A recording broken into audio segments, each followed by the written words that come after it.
The night was thick with silence, broken only by the frantic tapping of trembling fingers on a phone screen. In a dimly lit apartment, a woman's voice cracked through the darkness, barely above a whisper, but sharp with terror. 911. What's your emergency? The dispatcher asked, calm and distant, as if from another world. The woman's breath came in ragged bursts. Please, you have to help me. He's here. He's in my apartment. I don't know how he got in. Please, I think he's going to kill me. The line crackled. The dispatcher's voice tried to soothe, but the woman's panic only grew. She pressed herself against the wall, eyes darting to the locked door, the shadow beneath it shifting. Stay with me, the dispatcher urged. What's your name? Where are you? But the woman's words tumbled out, desperate and jumbled. He said he loved me. I met him online. I thought I knew him. I thought. Her voice broke, a sob catching in her throat. Outside.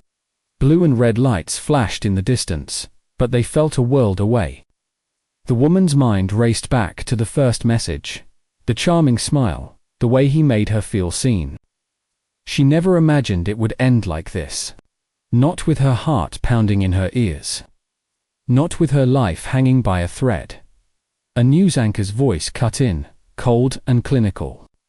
Breaking news tonight. A local woman is missing after a suspected home invasion. Police are searching for a man she met on a popular dating app. Authorities warn the public, he may strike again. She thought she'd found love. She had no idea she was his next target. And as the night pressed in, one question echoed in the darkness. How well do you really know the person on the other side of the screen? Her name was Emily Carter, and for most of her life, she'd been the kind of woman who believed in happy endings. She grew up in a small town in Ohio, where everyone knew your name and your business. Emily was the youngest of 3 sisters. The one who always stayed up late, reading romance novels and dreaming of the day someone would sweep her off her feet. She was the peacemaker in her family, the one who remembered birthdays and sent handwritten thank you notes. Her friends called her a hopeless romantic, and she wore the label with pride. But life, as it often does, had other plans. Emily's 20s were a blur of college classes, part-time jobs, and a string of relationships that started with promise and ended in disappointment. By 35, she'd moved to the city, built a career in marketing, and learned to stand on her own 2 feet. She had a cozy apartment, a cat named Willow, and a small circle of friends who filled her weekends with laughter and wine. Still, there was an ache she couldn't quite shake. A longing for connection, for someone to share the quiet moments and the chaos. Her last relationship had ended 2 years ago. A slow unraveling that left her questioning everything she thought she knew about love. She'd given her heart to a man who promised forever, only to watch him drift away. Distracted by work, by other women, by anything but her. The breakup was quiet, almost polite, but it left Emily with a hollow space she didn't know how to fill. She threw herself into her job, took up yoga, and told herself she was fine. But every night, as she scrolled through photos of friends' weddings and baby showers, she felt the sting of loneliness. It was her best friend, Rachel, who first suggested online dating. You have to put yourself out there, Rachel insisted over coffee one Saturday morning. It's not like it used to be. Everyone meets online now. Emily hesitated. She'd heard the horror stories, the warnings about catfish and creeps. But she'd also seen Rachel find love with a man she met on Tinder, and the hope in her friend's eyes was contagious. So, one rainy evening, Emily downloaded the app. She filled out her profile with careful honesty, her love of books, her passion for travel, her weakness for bad puns. She uploaded a few photos, smiling but not too posed, and waited. The first few matches were awkward, the conversations stilted. Some men were too forward, others too vague. But Emily kept trying, telling herself that maybe, just maybe, Her story wasn't over yet. What was at stake for Emily wasn't just the hope of finding love. It was the chance to believe in herself again, to trust that she was worthy of something real. She wanted to feel seen, to be chosen, to have someone look at her and see more than just another face in the crowd. She wanted to prove to herself that she could open her heart, even after all the hurt. But beneath the hope, there was fear. Fear of being alone forever. Fear of making the same mistakes. Fear that the world had changed too much, and she'd been left behind. Still, Emily pressed forward, her heart equal parts cautious and brave. Not knowing that her search for love would soon become a fight for her very life. It happened on a Tuesday night. The kind of evening when the city felt too big and her apartment too quiet. Emily sat curled up on her couch, Willow purring at her feet, the glow of her phone screen lighting up the room. She'd almost given up for the night, her thumb hovering over the app, when a new profile appeared. His name was Alex, 38, tall, dark hair, a smile that seemed to reach his eyes. His photos were casual, one at a coffee shop, another hiking in the mountains, a third with a golden retriever. He looked like the kind of man who'd hold the door open and remember your favorite coffee order. His bio was simple, but thoughtful. Marketing exec. Amateur chef. Looking for someone to share adventures and quiet nights in. Bonus points, if you love dogs and bad puns. Emily smiled. She liked that he didn't try too hard, that he seemed genuine.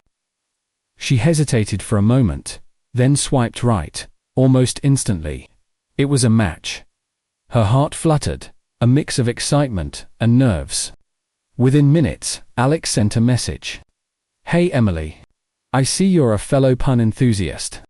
I guess we're a match made in Punland. She laughed out loud, the tension in her shoulders easing.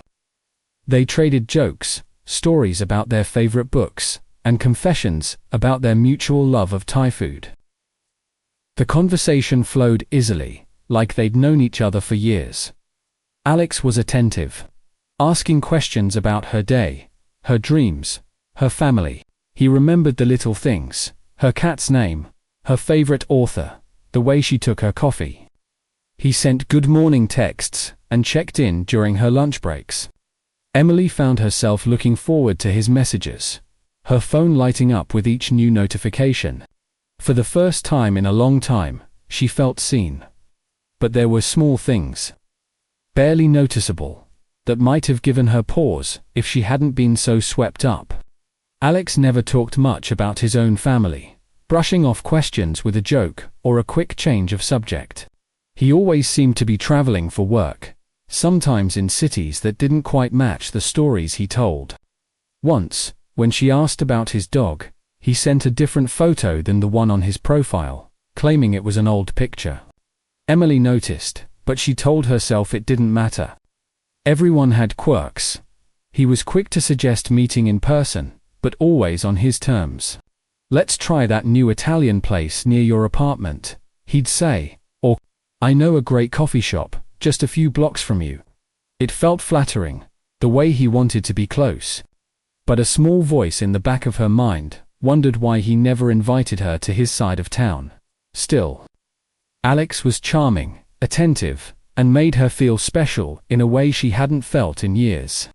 He sent her playlists of songs that reminded him of her, shared photos from his hikes, and even sent a bouquet of flowers to her office after a tough week.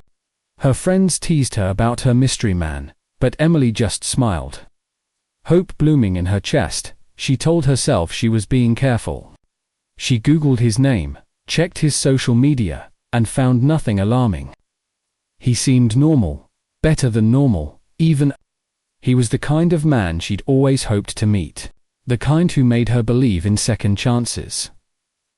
What Emily didn't know was that sometimes the most dangerous people are the ones who seem the most ordinary. And as she drifted off to sleep that night, her phone buzzing with another sweet message from Alex. She had no idea just how much was about to change. The days that followed felt like a dream Emily didn't want to wake from. Every morning began with a message from Alex. Sometimes a silly meme, sometimes a thoughtful good morning. Beautiful. He asked about her meetings, her yoga classes. Even the little things, like what she had for breakfast. It was as if he was always thinking of her, always just a text away. Emily found herself smiling at her phone in the middle of the workday, her cheeks flushing when his name popped up on the screen. Their conversations grew deeper, moving beyond small talk and into the kind of late-night confessions that make two people feel like they're the only ones in the world. Alex told her about his love for cooking, how he'd learned from his grandmother, and how he dreamed of opening his own restaurant someday. He shared stories about his travels, Paris in the spring, hiking in Colorado, a spontaneous road trip down the California coast. Emily listened, captivated, picturing herself beside him in every story. He wanted to know everything about her, too. He asked about her childhood, her favorite memories, the things that made her laugh and the things that made her cry. He listened when she talked about her parents' divorce, about the loneliness she sometimes felt in the city, about her fears of never finding someone who truly understood her. Alex never judged, never rushed her. He made her feel safe, like she could say anything. After a week of constant messaging, Alex suggested they meet in person. "I feel like I've known you forever," he wrote. "Let's make it real." Emily's heart raced as she agreed, nerves and excitement tangling in her stomach. They chose a cozy Italian restaurant not far from her apartment, a place with candlelit tables and soft music playing in the background. When she arrived, Alex was already waiting, a single white rose in his hand. He stood as she approached, his smile warm and genuine. "You're even more beautiful in person," he said, and for a moment, Emily forgot every bad date, every disappointment. The evening unfolded like a scene from a movie. They talked for hours, sharing stories and laughter over plates of pasta and glasses of wine. Alex was attentive, never taking his eyes off her, always listening, always present. He walked her home afterward, insisting on making sure she got inside safely. At her door, he hesitated, then gently brushed a strand of hair from her face. "I had a wonderful time," he whispered. "I can't wait to see you again." Emily closed the door behind her, her heart pounding, a giddy smile on her lips. Their next dates were just as magical. Alex planned a picnic in the park, complete with homemade sandwiches and her favorite sparkling lemonade. He surprised her with tickets to a jazz concert, remembering a song she'd mentioned loving. He even brought treats for Willow, winning over her usually aloof cat with ease. Every gesture felt thoughtful, every moment carefully planned to make her feel special. Emily's friends noticed the change in her. She was lighter, happier, more hopeful than she'd been in years. "He sounds amazing," Rachel said, grinning over brunch. "I haven't seen you this happy in ages." Emily agreed, though a small part of her wondered if it was all too good to be true. But Alex was always there to reassure her, always ready with a kind word or a gentle touch. He never pushed her to move faster than she was comfortable with. When she hesitated about spending the night together, he simply smiled and said, "I'll wait as long as you need." He respected her boundaries, made her feel cherished. With every date, every conversation, Emily's walls came down a little more. She let herself believe that maybe, just maybe, she'd finally found the real thing. What she didn't realize was that trust, once given, can be the most dangerous gift of all. And as she fell deeper under Alex's spell, she had no idea how carefully he was weaving his own story. One where he was always the perfect gentleman, and she was exactly where he wanted her. Emily's world began to shift, almost imperceptibly at first. She found herself thinking about Alex constantly, what he was doing, what he might text next, how he made her feel like the center of his universe. It wasn't long before she wanted to share this new happiness with the people who mattered most. So, one Saturday afternoon, She invited Alex to join her and her friends for brunch at a bustling cafe downtown. He arrived right on time, dressed in a crisp button-down and jeans, carrying a bouquet of sunflowers for Emily and a box of pastries for the table. Her friends were instantly charmed. He was funny, attentive, and seemed genuinely interested in getting to know everyone. He asked Rachel about her new job, complimented Sarah's taste in music, and even remembered that Mark was training for a marathon. Emily watched, heart swelling, as her friends laughed at his jokes and exchanged approving glances. But not everyone was convinced. After Alex excused himself to take a call, Rachel leaned in, her voice low. "He's great, Em, but don't you think he's a little perfect?" Emily laughed it off, brushing away the concern. "He's just thoughtful, Rach. I think I finally got lucky." Still, Rachel's words lingered in the back of her mind, a faint echo she tried to ignore. A week later, Emily decided it was time for Alex to meet her family. She invited him to her sister's birthday dinner, a noisy affair filled with laughter, teasing, and the clatter of dishes.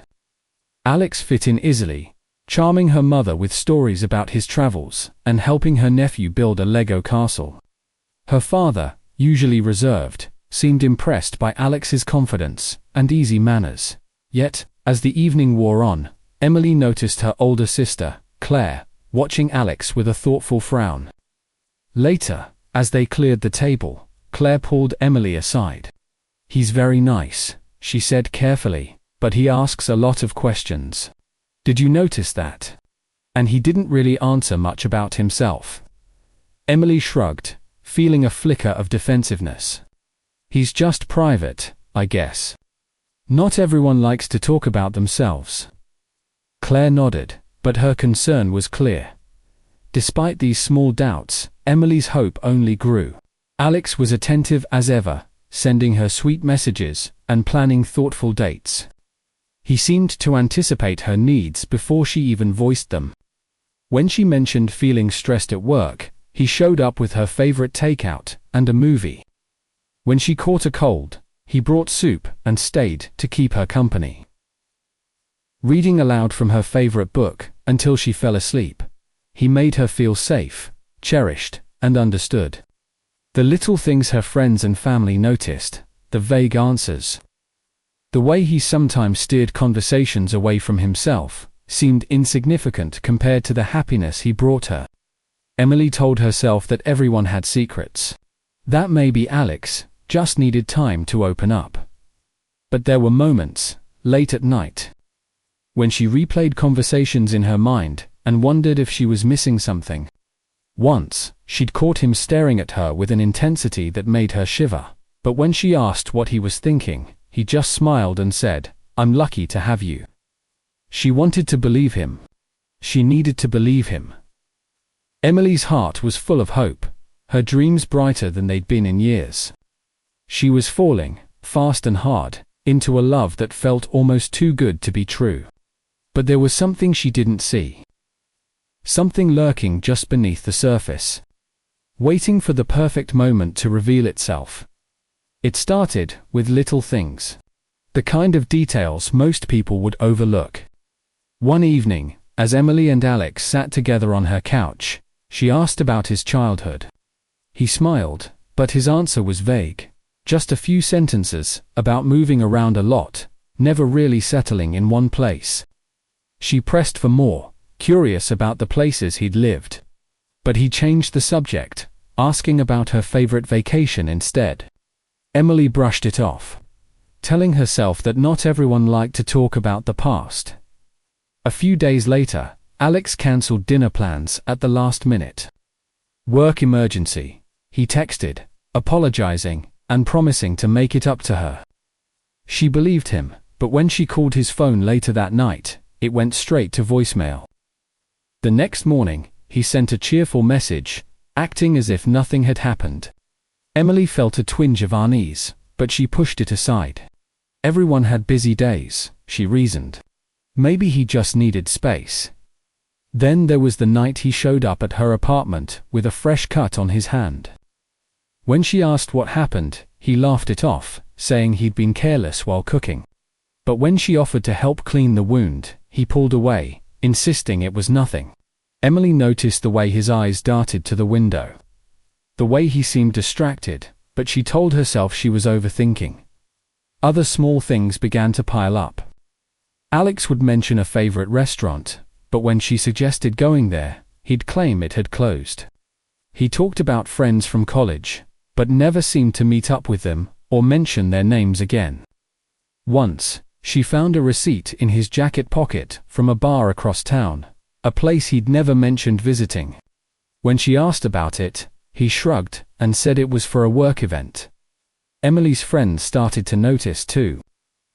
Rachel asked if she'd ever seen Alex's apartment. Emily realized she hadn't. Every date was at her place, or somewhere public. When she brought it up to Alex, he said his place was being renovated, and he didn't want her to see it until it was finished. He promised it would be soon. Despite the growing list of oddities, Emily clung to the good moments. She remembered the way Alex made her laugh, the thoughtful gifts, the gentle way he held her hand. She told herself that every relationship had its quirks, that trust meant accepting someone's flaws. She wanted so badly for this to work, to believe that she'd finally found someone real.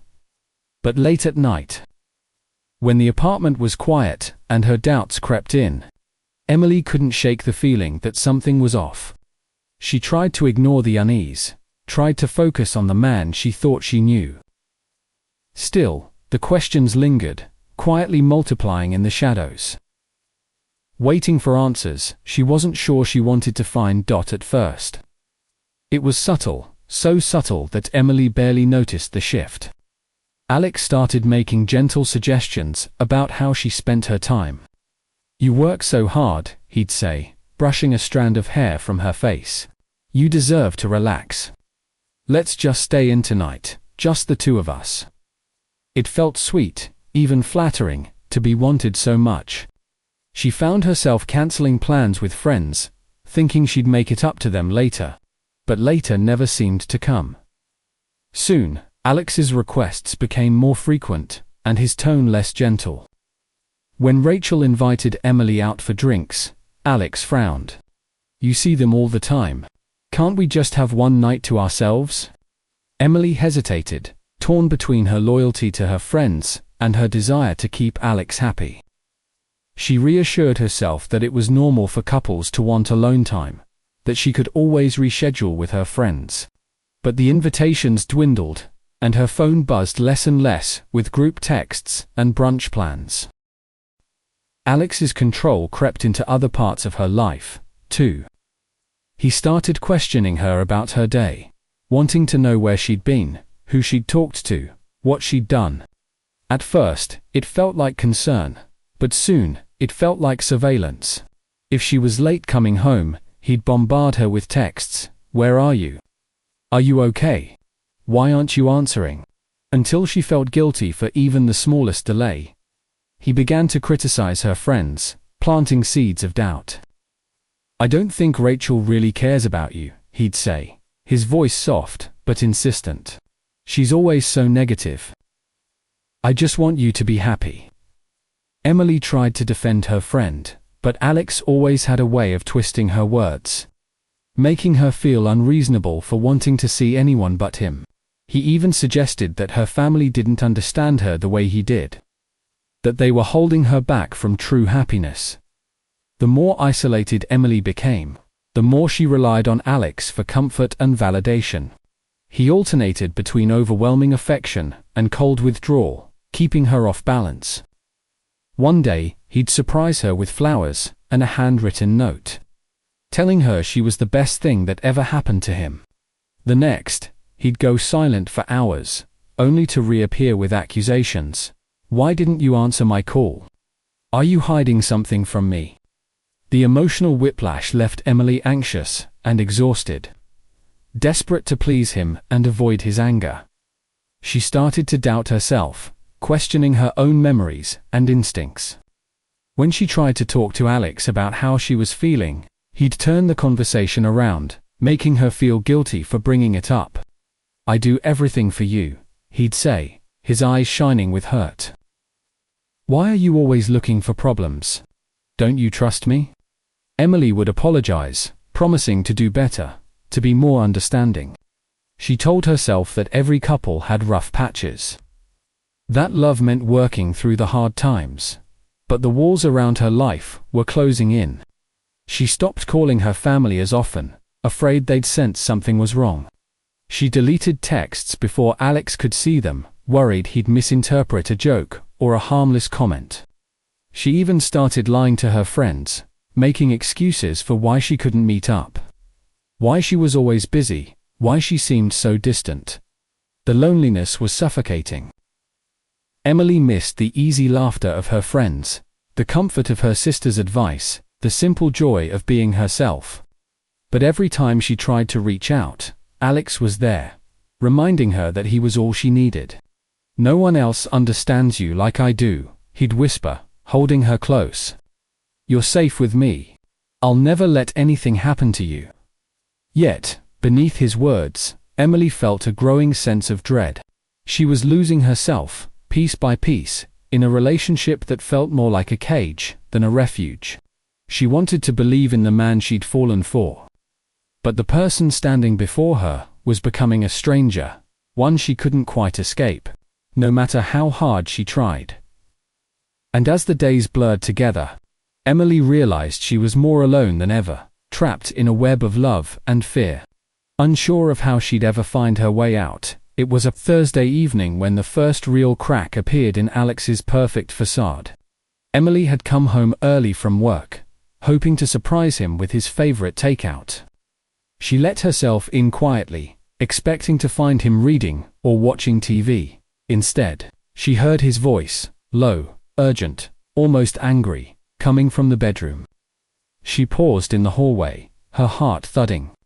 He was on the phone, but the words were muffled, sharp. Nothing like the gentle tone he used with her. She caught fragments. "No, I told you not to call me here. I said I'd handle it. Don't contact me again." The conversation ended abruptly. Emily stood frozen, the bag of food growing heavy in her hand. When Alex emerged, he looked startled, then quickly masked it with a smile. "Hey, you're home early," he said, kissing her cheek. "Everything okay?" She tried to brush off the unease, but the moment lingered. That night, as Alex showered, Emily's curiosity got the better of her. She glanced at his phone, left carelessly on the nightstand. The screen was locked, but a notification flashed, a name she didn't recognize, a message previewed. "We need to talk. It's urgent." Her stomach twisted. She wanted to ask, but fear held her back. The next day, she found a small, battered notebook tucked in the pocket of Alex's jacket. She opened it, expecting grocery lists or work notes. Instead, she found a list of women's names, some crossed out, some with phone numbers beside them. Her own name was at the bottom, circled in red. Emily's hands shook as she flipped through the pages, finding dates, locations, cryptic notes she couldn't decipher. When she confronted Alex, her voice trembled. "What is this? Why is my name in here?" He barely glanced at the notebook before snatching it from her hands. "It's nothing," he said, his tone suddenly cold. "Just old work stuff." "You're overreacting." She tried to press him, but he grew angry, accusing her of snooping, of not trusting him. "Why are you always looking for problems, Emily? I thought you loved me." The argument left her shaken, but Alex quickly shifted back to his charming self, apologizing, blaming his outburst on stress. He wrapped her in his arms, whispering that he'd never hurt her, that she was the only one who mattered. Emily wanted to believe him, but the fear in her chest wouldn't fade. That night, she barely slept. Her mind raced with questions. Who were the women in the notebook? Why was her name circled? She tried searching his name online again, but nothing new appeared. She even considered calling the number from the message on his phone. But the thought made her hands sweat. The next morning, Alex acted as if nothing had happened. He made her breakfast, kissed her forehead, and left for work with a smile. But Emily couldn't shake the feeling that something was terribly wrong. She started to watch him more closely, noticing the way he avoided certain questions. The way his stories never quite lined up. Every time she tried to talk about her fears, he'd twist her words, making her doubt her own memory, her own sanity. The apartment, once a place of comfort, now felt like a stage. Emily moved through her days in a fog of anxiety, never sure what was real and what was just in her head. She wanted to trust Alex, to believe in the love they'd built. But the mask had slipped, and what she'd glimpsed beneath it terrified her. And as the shadows grew longer, Emily realized she was running out of time to find the truth. Emily's world began to unravel on a rainy Sunday afternoon. She sat at her kitchen table, the notebook she'd found in Alex's jacket hidden beneath a stack of bills. The names inside haunted her, each one a question she couldn't answer. She tried to focus on anything else: laundry, dishes, the steady hum of the city outside. But her mind kept circling back to that list, to her own name, circled in red, unable to shake her fear. She decided to do what she'd always done when something didn't make sense. She started searching for answers. She typed the first name from the notebook into her laptop, expecting nothing. But the search results made her breath catch. The woman's name appeared in a local news article. Missing, last seen 6 months ago. No leads. Emily's heart pounded as she tried the next name. Another article. Another missing woman. Each name on the list led to a similar story. Vanished without a trace, families pleading for information. Police baffled, her hands trembled as she scrolled through the articles. The weight of dread pressing down on her chest. She tried to convince herself it was a coincidence, that there had to be another explanation. But when she reached her own name at the bottom of the list, circled in red, her blood ran cold. She stared at the screen, her reflection pale and wide-eyed in the glass, desperate.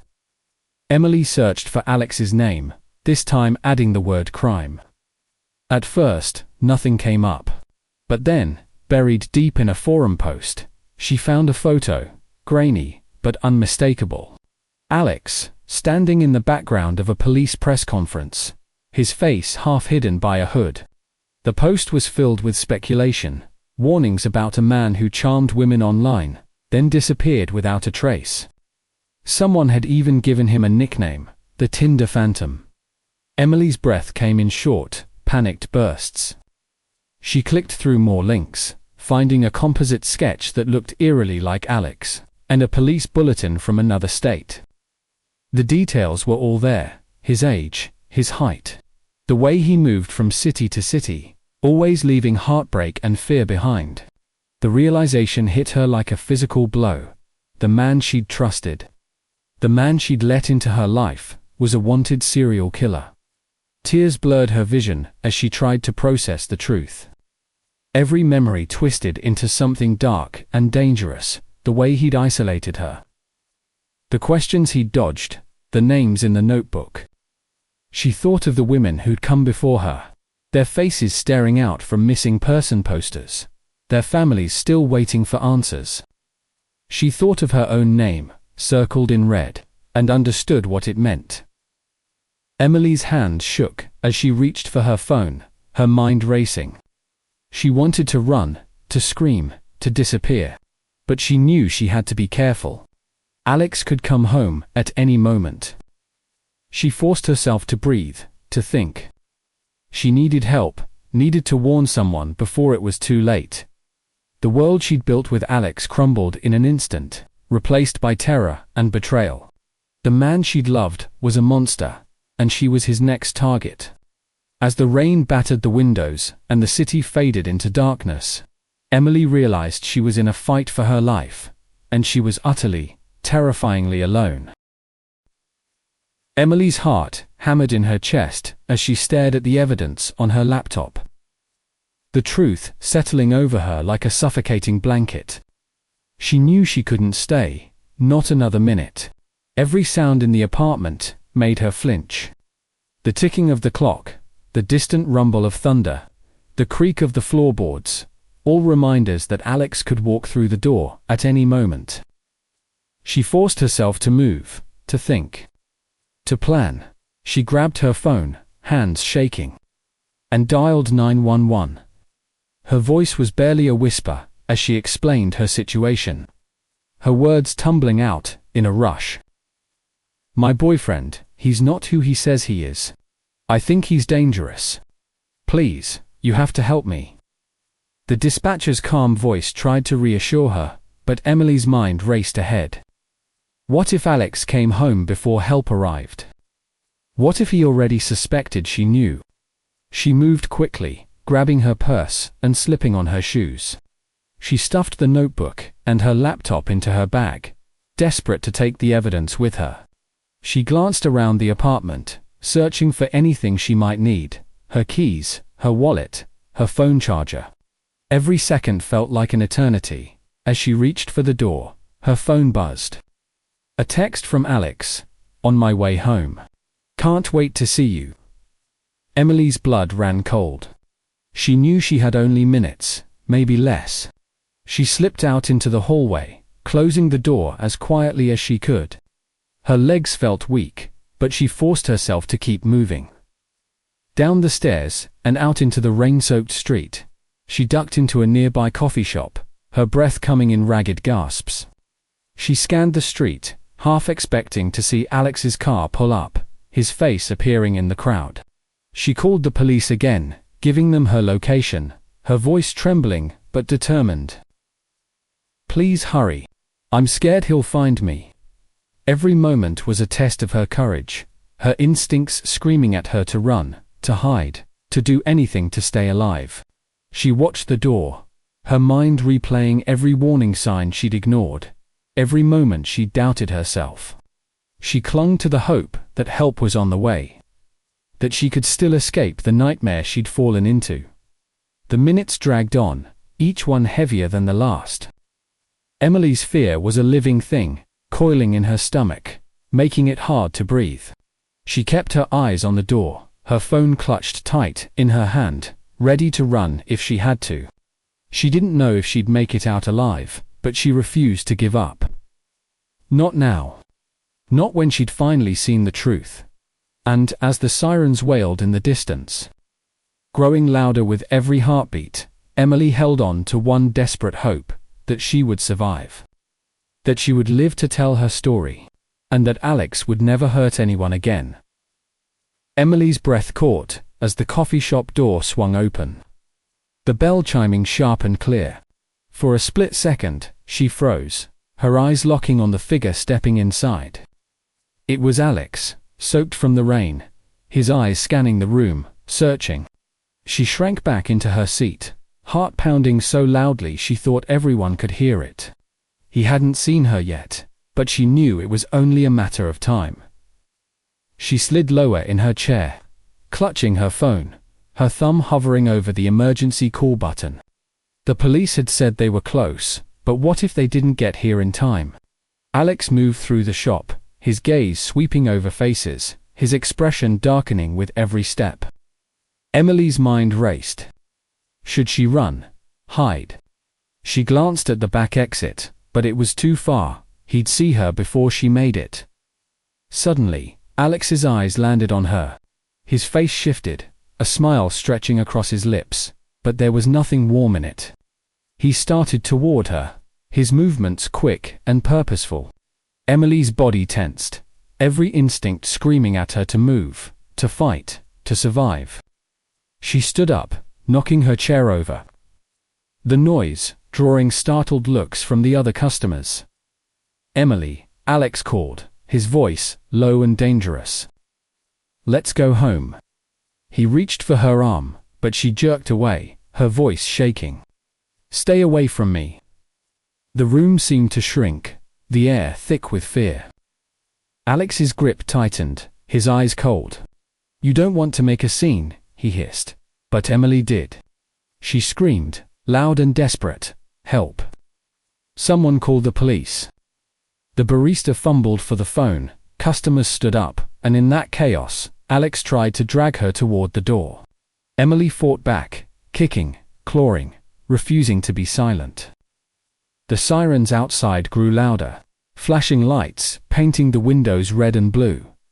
The door burst open, and police officers rushed in, weapons drawn. "Let her go," one shouted. Alex hesitated, his grip loosening just enough for Emily to break free. She stumbled into the arms of an officer, sobbing with relief as Alex was tackled to the ground, handcuffed, and dragged away. For the first time in weeks, Emily felt safe. She was shaking, breathless, but alive. The nightmare was over, or so she hoped. The hours after Alex's arrest blurred together in a haze of flashing lights, urgent voices, and endless questions. Emily sat in the back of a police car, wrapped in a scratchy blanket, her hands trembling as she recounted everything she could remember. Detectives moved in and out, their faces serious but kind, assuring her she was safe now. She watched as Alex was led away in handcuffs, his face expressionless, his eyes never meeting hers. News vans crowded the street outside the coffee shop, reporters jostling for a glimpse of the woman who had survived the Tinder phantom. Emily's phone buzzed with messages from friends and family, their relief and worry pouring through the screen. Rachel arrived at the station, tears streaming down her face as she hugged Emily tight, refusing to let go. "You're safe," she whispered over and over, as if saying it could make it true. But safety felt fragile. Emily's apartment, once her sanctuary, now seemed haunted by memories she couldn't escape. She jumped at every sound, double-checked every lock, and struggled to sleep through the night. The police connected her with a counselor, someone who listened without judgment as Emily poured out her fear, her guilt, her anger at herself for not seeing the truth sooner. The media frenzy faded, but the emotional fallout lingered. Emily's family rallied around her, filling her days with warmth and reassurance. Her friends returned, patient and gentle, helping her rebuild the pieces of her life that Alex had tried to take away. Healing was slow, uneven, but with every passing day, Emily felt a little stronger, a little more like herself. She knew the road ahead would be long, but she also knew she wasn't alone. And as she looked out at the city, alive with possibility, Emily made a quiet promise to herself. She would survive, she would heal, and she would never let fear define her story. Alex's arrest sent shockwaves through the city and beyond. The police investigation quickly uncovered evidence, linking him to the disappearances of several women whose names Emily had found in his notebook. The media dubbed him the Tinder Phantom, and his face was splashed across every news channel. For weeks, Emily watched the coverage with a strange mix of relief and sorrow. Relief that he could never hurt anyone again, sorrow for the women who hadn't been as lucky. The trial was long and grueling. Emily was called to testify, her voice steady but her hands shaking as she recounted her story before a packed courtroom. She saw the families of other victims, their faces etched with pain and hope, clinging to the possibility of justice. The evidence was overwhelming. The notebook, the digital trail, the testimonies of other women who had survived close calls. Alex sat stone-faced throughout, never once looking at Emily. In the end, the jury found him guilty on all counts. The judge's words echoed through the courtroom as Alex was sentenced to life in prison without the possibility of parole. There was no celebration, only a quiet sense of closure. A door finally closing on a nightmare that had haunted so many lives. But the case sparked a larger conversation about online dating safety and the gaps in the system that allowed Alex to move undetected for so long. Lawmakers pushed for stronger background checks and better support for victims. Advocacy groups launched campaigns to educate women about the warning signs of manipulation and abuse. For Emily, justice was more than a verdict. It was the knowledge that her voice, and the voices of so many others, had finally been heard.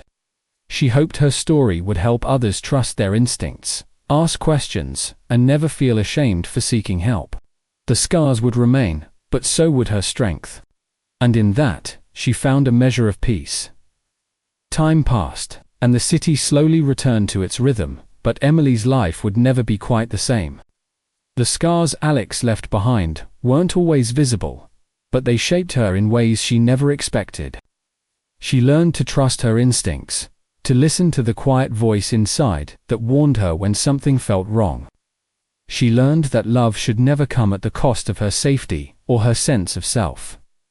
Emily became an advocate, sharing her story with others who had been hurt or manipulated. She spoke at support groups and community events, her voice steady and clear as she described the warning signs she'd missed.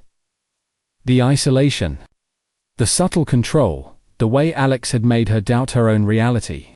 She urged others to pay attention to the little things, to reach out for help before fear turned into danger. She also learned the importance of practical safety. She encouraged women to meet new people in public places, to tell friends or family where they were going, and to trust their gut if something felt off. She reminded them that it was okay to ask questions, to set boundaries, and to walk away from anyone who made them feel small or afraid. Emily knew now that real love was built on respect, honesty, and trust, not secrecy or control. Her story resonated with many, sparking conversations about online dating safety and the need for better protections. She received messages from women across the country, some sharing their own stories, others simply thanking her for speaking out. Emily realized that by telling the truth, she was helping others find their own strength. As she looked back, Emily didn't see herself as a victim. She saw a survivor, a woman who had faced unimaginable fear and come out stronger on the other side. She wanted every viewer to know that they too could survive, heal, and reclaim their lives. So, if you're watching this and something feels wrong, trust yourself. Reach out. You are not alone. Share this story, talk to your friends, and remember, your safety matters. Your story matters. And hope, even in the darkest moments, is never out of reach.